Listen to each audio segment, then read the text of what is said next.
G'day and welcome to February's edition of the Love Shack Chats, where at the moment I'm joined by Goddess Andrea and Mitra Vijay, and hopefully very shortly we'll be joined by the lovely Nisanka. And today's topic is shame. Yeah, it's a real shame we're talking about this today, but anyway, here we go. We are talking about where shame comes from, how it affects us, and all sorts to do with that. And this is actually a topic that came up on the last chat, which unfortunately Mitra was missing in absent somewhere, topping up his suntan or something, I don't know, or just on top of a mountain meditating. Who knows what he gets up to when he's not on this chat, but he's here now, and that's what's important. So let's talk about shame then, shall we? Who would like to go first? Shame on me for being late. Oh my God, I couldn't find the link. Hi, everyone. Well, yeah. So I'll start with that. I think if we are constantly feeling shamed, this little thing will be like, oh my God, there's something wrong with me, I am late, rather than I'm slightly embarrassed, I'm late, So shame is basically something is wrong with me. Embarrassment is I've done something wrong. There's a big difference. Shame is very much internalized, and it's a constant driver for feeling not enough. They go together. And it is very much a social construct as well. It's something that happens as a result of the way that we are brought up from our childhood. This is very much put onto us by the society, through the conditioning, through the way we are brought up. And because there's control is one of the purposes, reasons. Control, monetizing, the more you feel ashamed of the way you look, the more you go looking for the products that that will make you feel good. So there are ulterior motives to making somebody feel ashamed. We'll talk a little bit more, but I'll start like that. But yeah, there's a lot, because I work with people who've been narcissistic, who've been through narcissistic abuse, and narcissism is very much a shame-based personality, and it's so much to talk about it. So tune in, guys, tune in. I think shame is the labels that are placed on us. Like when it's personal shame, not being ashamed, but shame is just like I agree with you don't feel good enough. And most people walk around, like one of the workshops I do in my program is actually we figure out how much we're living in shame-based behavior. And it's like a list of words. I brought it. It's just like, well, the first one is I feel like there's something wrong with me. I care what other people think. Absolutely. Mitra. Yeah, I'm feeling quite shameless and ready to talk about shame. And then, both our friends so rightly said that it's quite. There's a matter of conditioning here as well, which we will talk. And the crux is how it can be eradicated. So glad to be here, Alan. Thank you. Good to see you, Nisanka. Good to see you, Goddess. Thank you. So shame for me, as both of you rightly say, it is a label, and it's so neatly, closely and strongly intertwined with that feeling of not good enough. Much of it goes back to childhood, and it shows up in relationships everywhere. And for me, a lot of the shame that I felt over the years has been that not enough thing, but also the fear of what other people may judge me for what I've done or what I haven't done, or what I've said or what I haven't said, that could be in that oh, he shouldn't have done this, he shouldn't have said that. It's all the not good enough stuff. And we get so strongly conditioned to not put our authentic selves out there because of that fear of judgment and shame and everything else. And in some ways, I think shame is experienced differently between men and women. I remember seeing a short video from Brené Brown recently where she'd written a book about shame, and it was all about women. And this guy came up to her and says, look, it's a great book. I really like it. My wife loves it. My daughters love it. But why isn't there anything about men in there? And she didn't have an answer for that. Says, well, how does shame show up for you? He says, well, my wife and daughters I would feel more shame from them if I were to fall off my white horse of success or whatever it was than anyone else in the world. So because of that shame, a lot of us men are not allowed to fail. And that was a really deep thing for me to come across, because I had experienced some of that myself, even if it's just in there rather than reality. So I'm curious as to how shame shows up for you. I think shame for me was like who I became because of the labels that were put on me. You know, like I was a rebellious teenager. I was, you know, not normal. It was weird. And then like even it can be being the CEO, being a mom, being a wife. That was a huge label for me that I don't feel like I know that's, I could call that shame if I wanted to, but it's not. I chose not to have that label anymore. You know, like it's, you make different decisions, and when you have something put on you and then you realize how you've become those things, to me that's the shame. You've become something that is not in your alignment with your path. You've done something because either someone told you you were that and you bought into it, or it's just how you were brought up or whatever. You know, living survival mode for me was, that was it. There's a lot of shame. I should have done better. Yeah. Yeah. What I heard when you said was, it's that constant, doesn't matter what we do, it's that constant feeling of what's wrong with me, because the constant message, subliminal message we get, or even like open message we get from the society, from the parents, the teachers, the adults in our life, peers as we grow up, is what's wrong with you. So you can make no mistakes. I think shame is one of the things that steer us away from feeling and being human and staying human. We experiment, we have a curiosity, we have a natural ability to explore, and then we make mistakes along the line. We haven't got it all figured out, especially as children. Curiosity is their best key, best way of learning, but children are constantly shamed for being curious. For example, I worked in early years a long time, and children spill water through our own body language, because we are now annoyed. Now we have to now clean the floor. There is shame. So shame is communicated through various different ways. It's not like we are putting a board around the neck, like the Welsh board or whatever it is called. It's not like there's open shaming in the society as much as it used to be.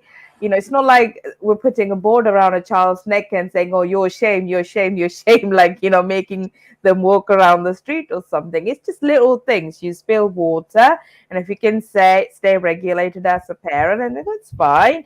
Let's pick up a piece of cloth and we'll dry that. If we can get ourselves to that, then that's fine. But what happens is, what have you done? Why have you done that? That's shaming. I think we don't understand, we don't realize how subtle we are when it comes to shaming. The problem is we have been brought up with that behavior. So we've learned that behavior from our adults. So we continue. So unless you break those cycles and patterns, we continue to shame our children. And this is not me giving any message out there, be a perfect parent. We screw up many times. I'm a parent, I screw up every day on a daily basis. That's the daily thing, right? That's the hourly thing. But go back, take responsibility, apologize, rupture, and repair that relationship. And that way, you're allowing children to grow up with their own voices and learning and accepting that, oh, mistakes are okay, this happens, I'm okay, I'm safe. Safety is a big thing. I would at one point like to talk a little bit about narcissism and how shame works in that, but I'll let you go around and have that chat. Thanks.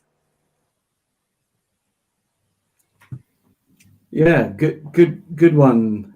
Good prompter there, Alan, and thank you, Nisanka Goddess. You know, I also wanted to. I will come back to the children bit as well, but lots of people also confuse about guilt and shame. I mean, I am a misfit, let's say, and I very courageously accept it. Not everybody is going to like me who come into my world, and I don't care. I literally don't care. I am shameless. Shame is now being curated. You'll be surprised to see how the children's mind are being affected and how this whole so this is a really tricky thing, and we'll come to that in how it is in here, as you said, Alan, and how this is about the past, thinking about the past and worrying about the future because of this shame. But how amazingly this tricks us to think that we are free, but we almost imprison ourselves. We become prisoner, and this prison is so dark that one has no clue how to get out, and it just eats like that insect that eats the flesh. So I strongly, you know, anybody who's listening and thinks that shame has overpowered, I am shameless, I am misfit, and I don't care, because this has been curated around us, and dropping it is the first step. Dancing with it is the second, and we'll come to the third one. But yes, it is in here. It is referring to, you know, as if I have brought shame onto somebody else, my relative, my friends, or maybe nobody knows, but I'm feeling the shame morning and night. But I, with very clarity, saying that this is now the time to drop it. And there are ways to drop it, and we'll come to that. But thank you.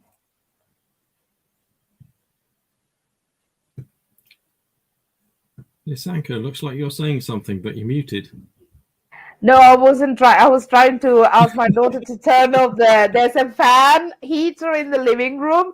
The downstairs is really cold, so I've got like several heaters going on, and I said, I'm burning now, turn it off. Sorry about that. I'm gonna get her to turn it off. No worries. So how can I move on from that? Well, I think I could talk a little bit about like the guilt part of it, because people do get it mixed up. Like, to me, the simplified form of it is guilt is about what I do, and shame is about me and what my standards are. So the shame, I agree with Mitra, has to go, because the guilt we can deal with.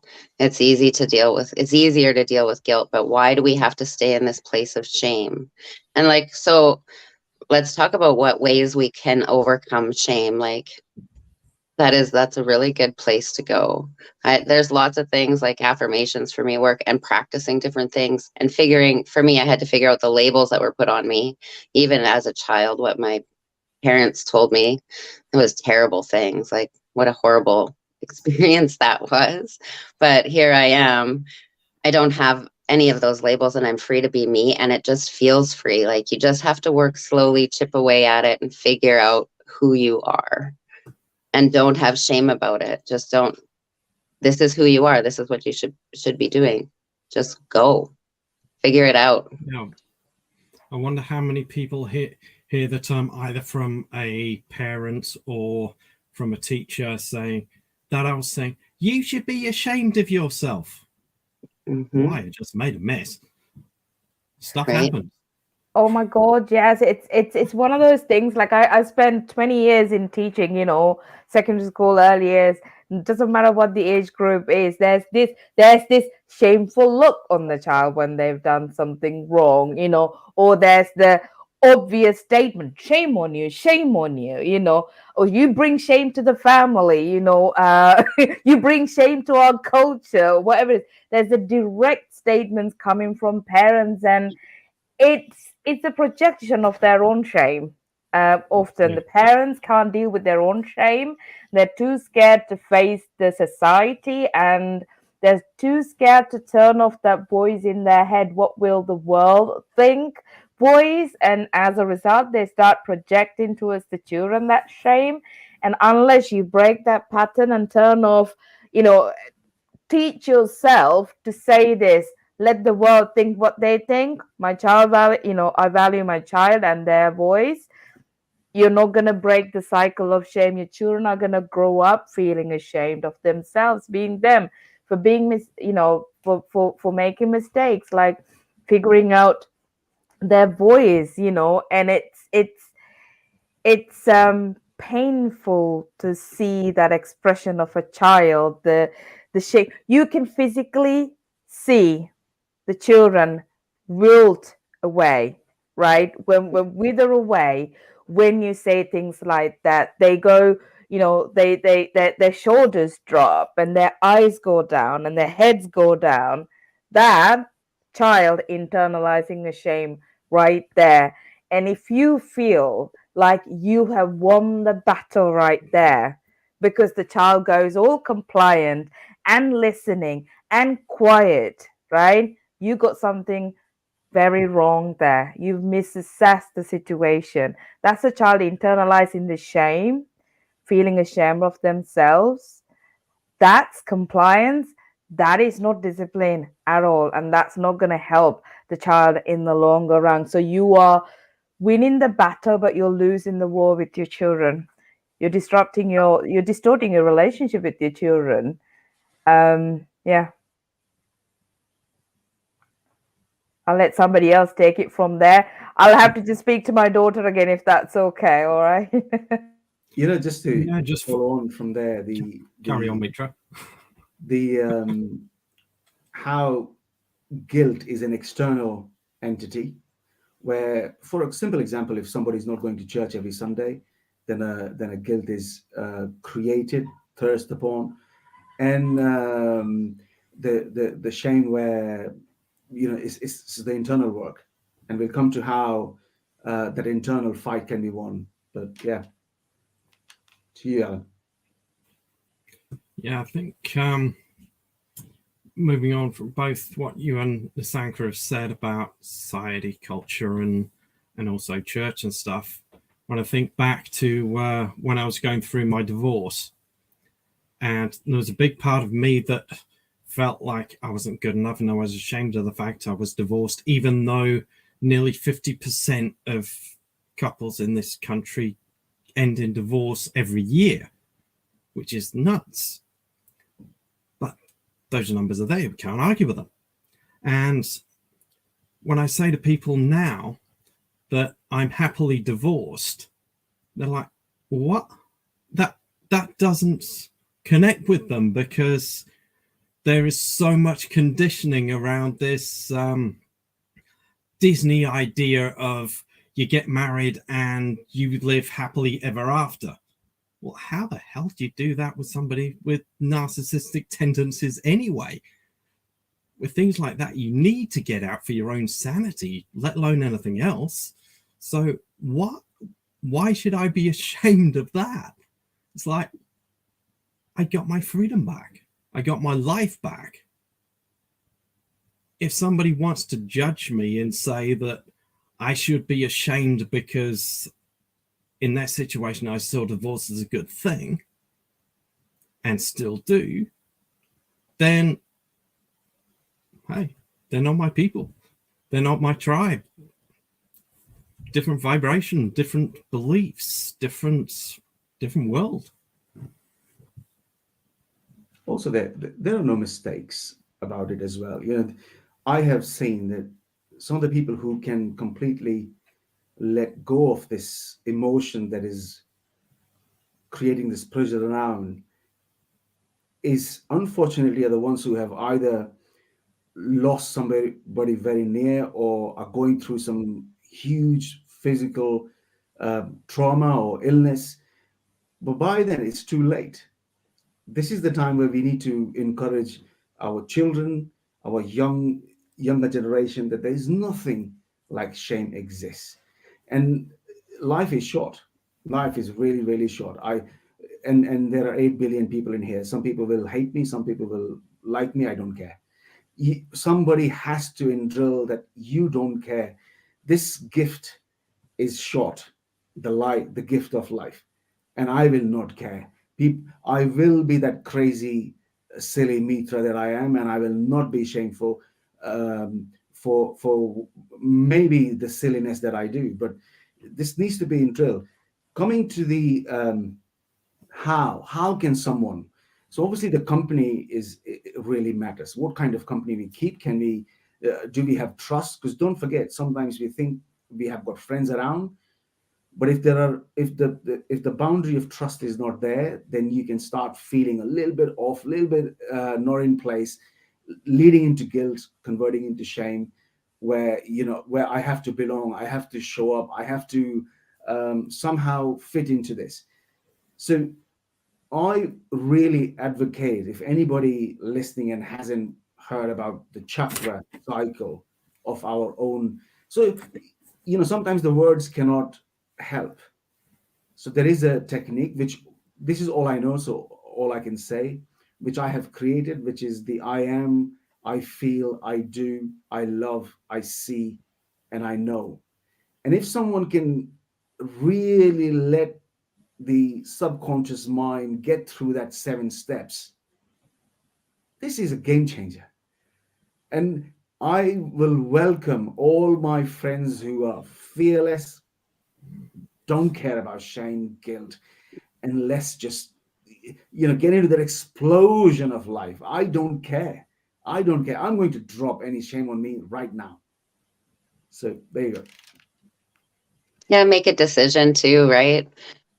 But once you have to identify, I think it's identifying shame, figuring it out where you're bringing shame, giving shame, being shameful, all those things. We have to identify what it is. Once you figure it out, then you can take the steps. And what you just described, all of the I am statements, it's about who I am. Shame is about who are you. If you don't know who you are, clearly know who you are, you will still feel shame. I worked with this with my clients recently. It's been really figure out who you are and loving yourself, because that's where you have to start. You got to know who you are so you can have integrity for yourself, so you can have boundaries for yourself, and so you can have the life you want to live with the people who show up are ready to live that life with you, because that is really our tribe, Alan said, or Mitra doesn't care who it is, because if you don't like me, that's fine by me. I'm like that too. If you don't like me, see ya. I don't like you either. Took me a while to get there, but yeah, no, absolutely. Yeah. You don't like my choices, you don't like what I do, you don't like who I am as a person, and that's fine by me. Here's the thing, and then there's a different way. You can either build a wall with those people, right, and try and keep yourself protected within the wall. But what it'll do to you is it'll keep you very lonely, because you're still attached to those people who are shaming you, right? You might have a wall, but you're still attached to the people. They still have control over you. So letting go of this shame actually doesn't mean that just because you let go of these people doesn't mean that you let go of the shame, right? What you're basically doing is avoiding the triggers, avoiding the people who trigger the parts of you that you feel really ashamed of yourself. So the best way to do is work through these things, and then accept them, self-acceptance, and let go of these, literally just accept these parts of you that you have been made to feel shameful of, and that way you're bringing the wall down. You can still have a connection with those people, but with limited contact, whatever the way that you want to have that contact with. Don't want to have no contact. I've got family members I contact. None of them, I don't want them to contact me. I don't want to hear about them. Like it's fine, but make sure that you are not attached to that feeling and build a wall. So instead, accept who you are as a person, all the shadows, all the little things that all the parts of you, accept them. And then that way you bring the wall down and you stand still. And that's when you can be somebody like Mitra who goes, fine, that's fine. Your XYZ. Yeah, fine. This is one of the things that narcissistic people do. They really very early on figure out what you feel shameful of, what your weaknesses are, and they use that information later on to gain control over you. So they will pry on information. If you have this need to be wanted, want to be wanted early on in relationship status, they'll figure it out very soon, and then they will use that against you. So the more you feel shame about you, more you hold on to this shame, the more other people tend to have control over you. So letting go is essential. And letting go, how do you let go? Work with somebody and accept all parts of you, all layers of you that exist within you, right? Black and white, rose and red, all of that, right? The good, the bad, the ugly, and the beautiful as well. Yeah, and the invisible prison that we create. People can be there and not there, but we ourselves have created that wall, prison within us, outside us, and that's the biggest challenge.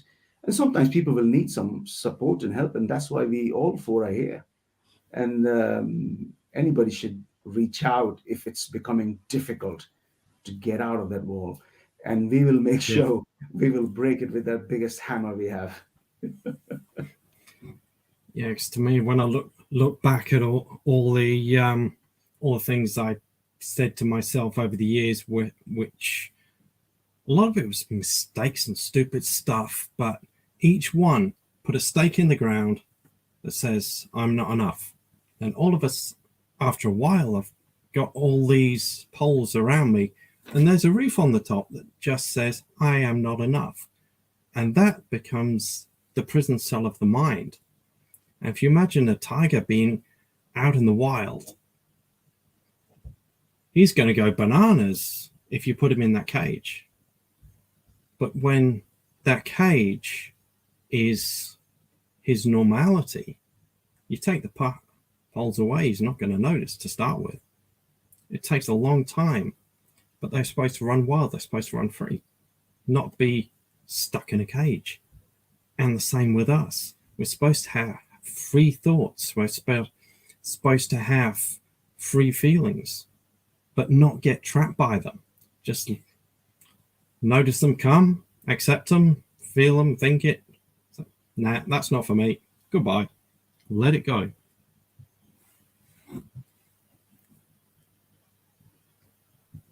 I totally agree. Just let it go. Like, drop it. We have choices. You can choose to have shame or decide not to have it.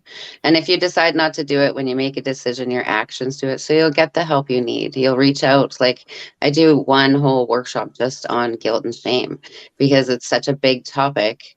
I want to do this workshop with you, and then you actually go and implement the things. And by the time we see each other again, you are lighter. There's more space to grow. You're feeling like, I don't know why. I feel like I'm missing something. Like, I know people who have actually said that they miss having shame. They had so much of it, they missed it when it was gone. I'm like, well, don't bring it back, because it's better to love than to shame. So, yeah. But now, and it's all working out who you are. If you don't know who you are, you don't stand up. But even being open to accepting the labels or names that people throw at you, like Mitra. Yeah, I am that. Thanks. High five. Like when people say that to me, I'm like, you are right. I am that. I don't care. I am crazy. I am weird. I'm okay with all of that. Play very loud music and scream the hell out of your brain. And I'm telling Yes. you, it will work every time. Yeah. Oh, yeah. Let it go. It's what heavy metal and guitars are invented for. No thanks. Not shaming you, buddy. I'm accepting you, but no metals.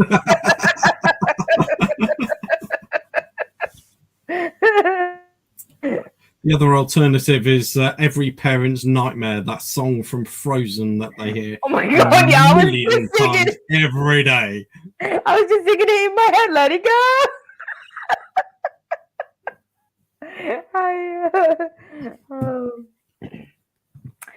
You know, as we speak and we were having fun, letting go of shame, one big aspect of that is actually being playful.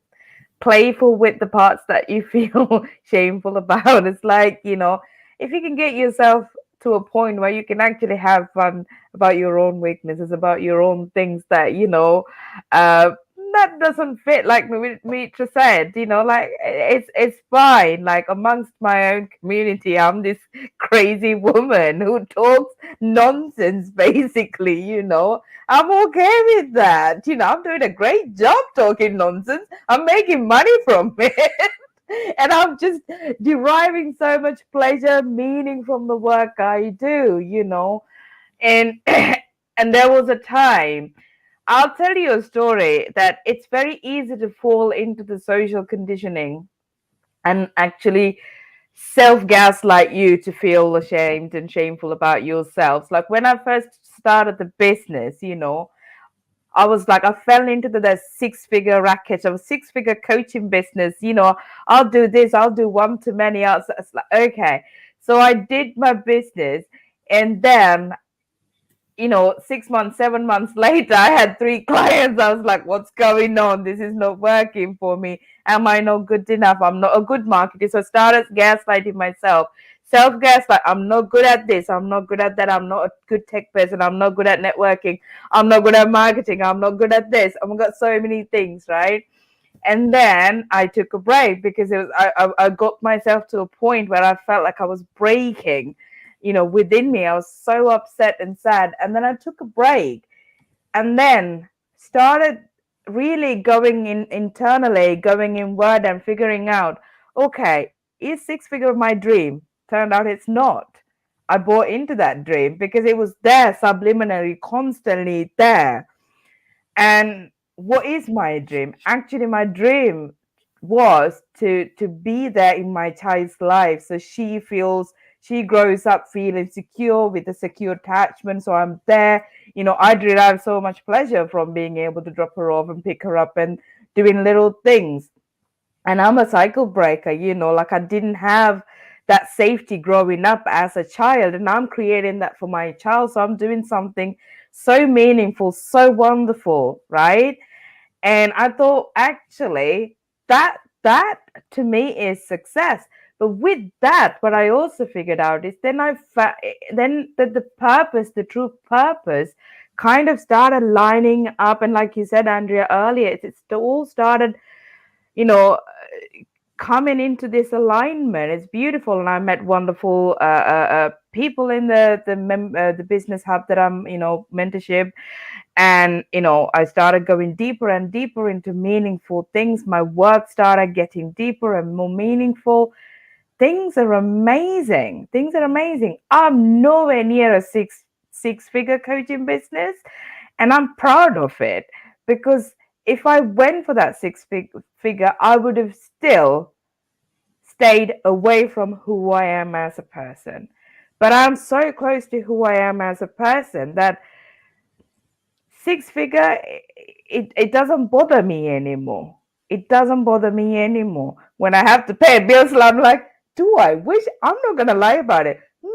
Was a six-figure been all right? Wouldn't it be all right? I'm like, no, because we have these weak moments. We have these moments, vulnerable moments where, oh, actually, maybe I'm doing something wrong by being close to me and being authentic, because the conditioning is still there, right?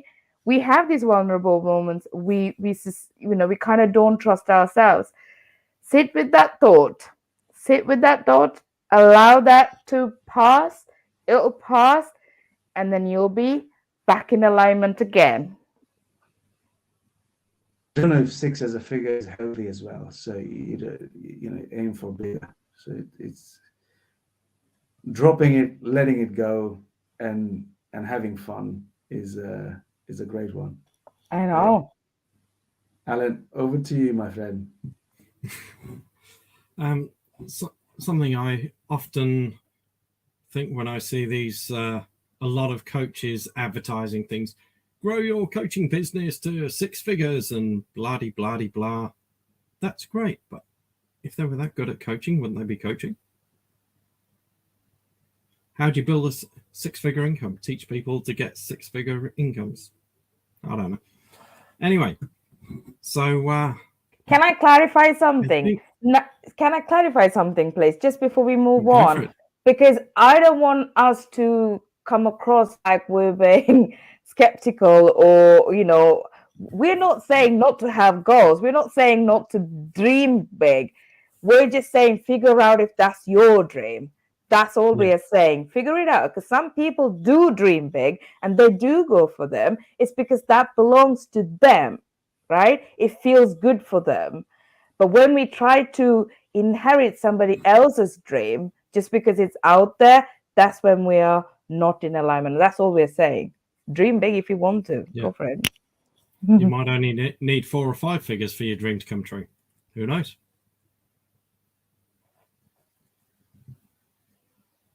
Is Mitra frozen? Ah, he's back. Yes, he's back.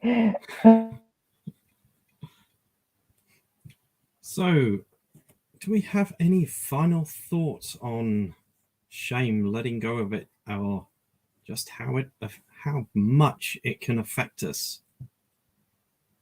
Mitra. See, from today, if anybody is listening, there is no shame. There is no shame. I am telling you with complete, say, authority, if you want to take it, being shameless is no problem. Being misfit is no problem. If you have got shame, drop it today. It should go today. If it's not going, there are lots of things, as I mentioned, chakra, balancing, discovering, I am, I feel, I do, I love, I speak, and I see. And that's it. It's not even worth investing the already heavy emotions that has gone into for this long in the life of shame. There is no shame. It will drop. It should drop. It must drop today.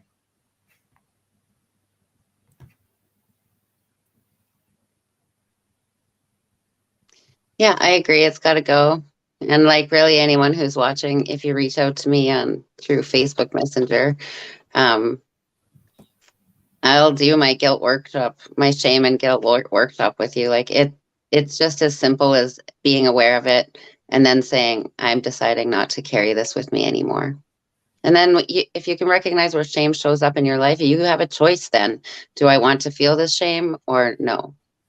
It's really a choice, but because we don't really even know how to identify it, let's get clear and figure out who you are and live the best life you can live. Serve all the people you can serve if that's what you are here to do. Like, whatever. It's beautiful, though. Yes. Life is beautiful on the other side of shame. Oh my goodness, yes, it is beautiful. It is absolutely beautiful. You're absolutely right.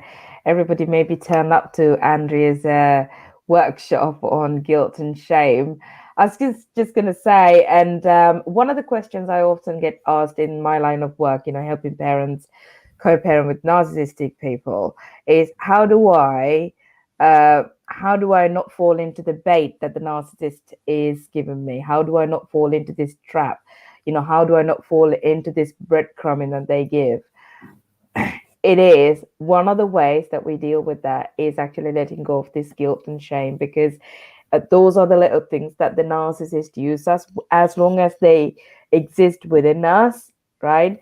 We go into the old patterns and then we we get baited by other people who use them for their advantage. So one of the ways you don't get baited, you don't get affected by the narcissistic people, the way that you get rid of them or be free from the narcissist is to actually deal with your guilt and shame. So reach out if any of you are interested, or try out Andrea's workshop. Another way to deal with narcissists is just set some boundaries. They very, very quickly reveal themselves. Oh yes, the moment you set boundaries, they're like, oh no, you're wrong for setting a boundary, you're this, you're that, and then they walk away.